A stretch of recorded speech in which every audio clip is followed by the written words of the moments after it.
I want to read the book. A book? Da. We have many books.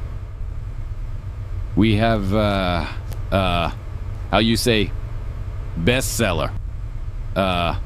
Or this friction. Niet, fiction. Da, good fiction. I want to read an action book.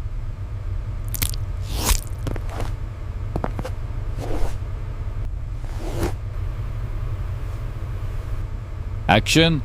Da. You are action man. You are hero. This is your story. My friend.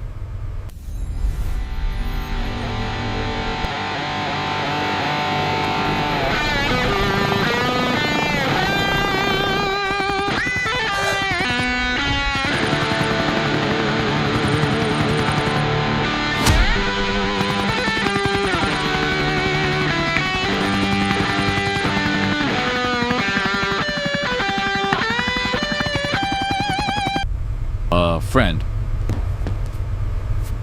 Are you okie dokie? I want to read the Pooh Bear book. The Pooh Bear book. I think maybe this too much for you. Maybe take you for, how do you say, a ride.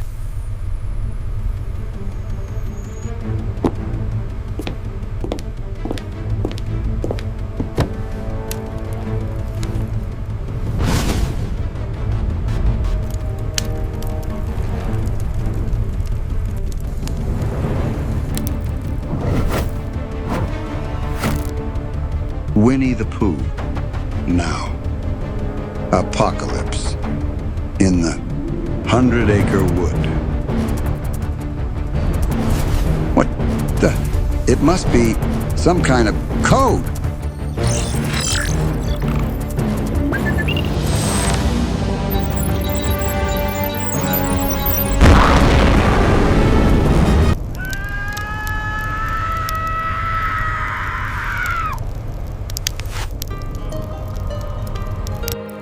I love the smell of burnt honey in the morning.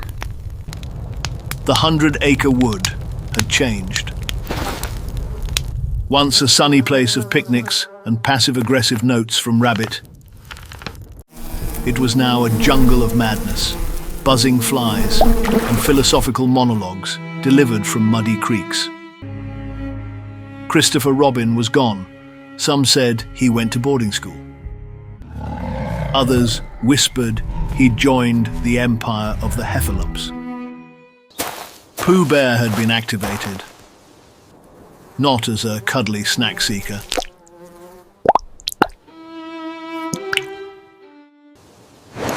No, this Pooh had seen things. He now wore a bandolier of honey pots, a grim stare, and a deep mistrust of butterflies.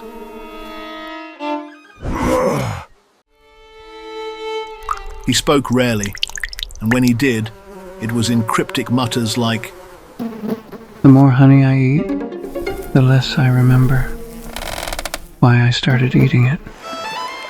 his mission? To travel upriver to find the rogue officer, Colonel Eeyore,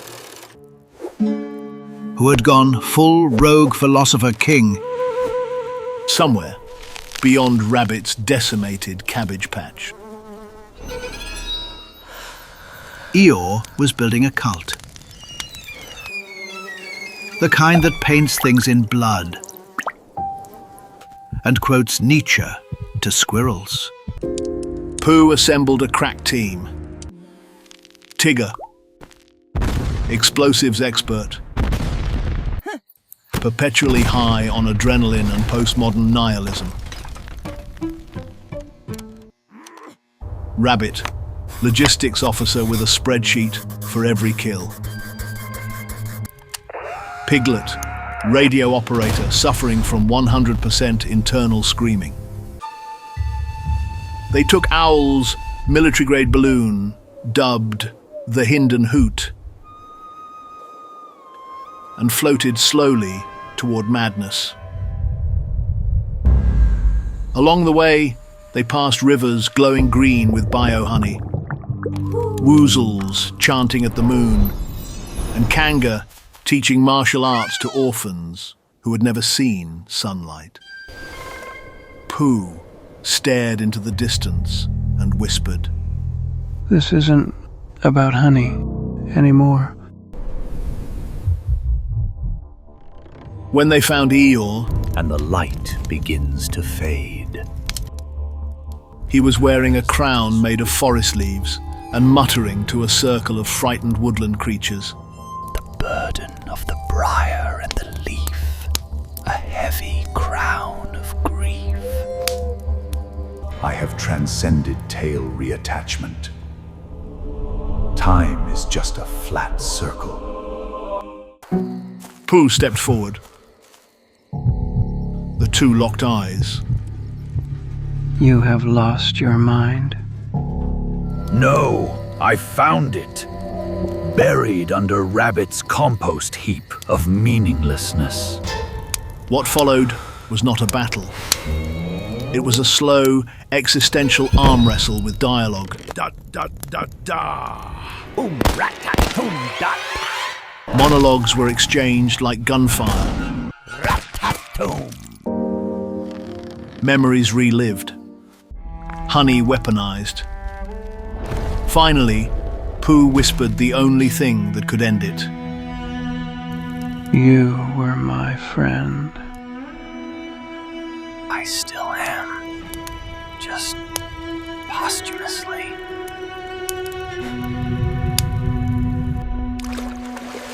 They were going to make me a major for this.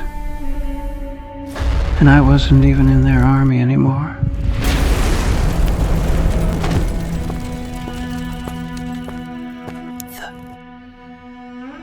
Horror.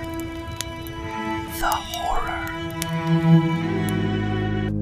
Wearing a kabuki mask to hide the shame of his acts, Pooh returned home alone.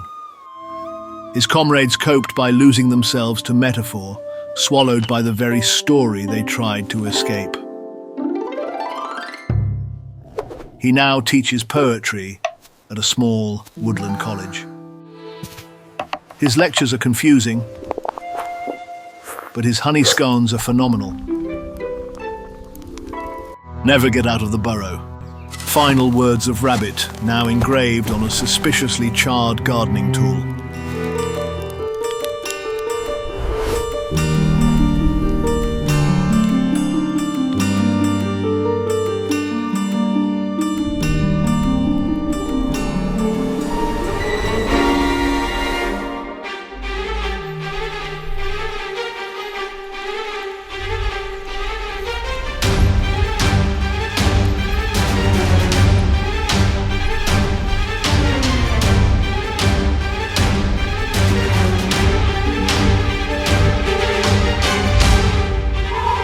MAGA!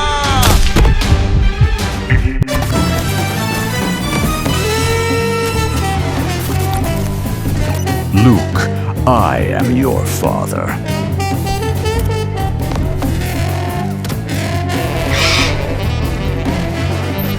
Holly wants entropy.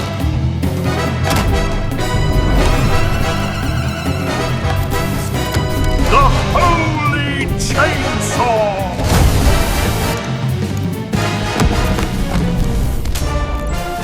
Entropy doesn't miss.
Canvasphere Saga, Episode 1. Trav MaGah Origin Story.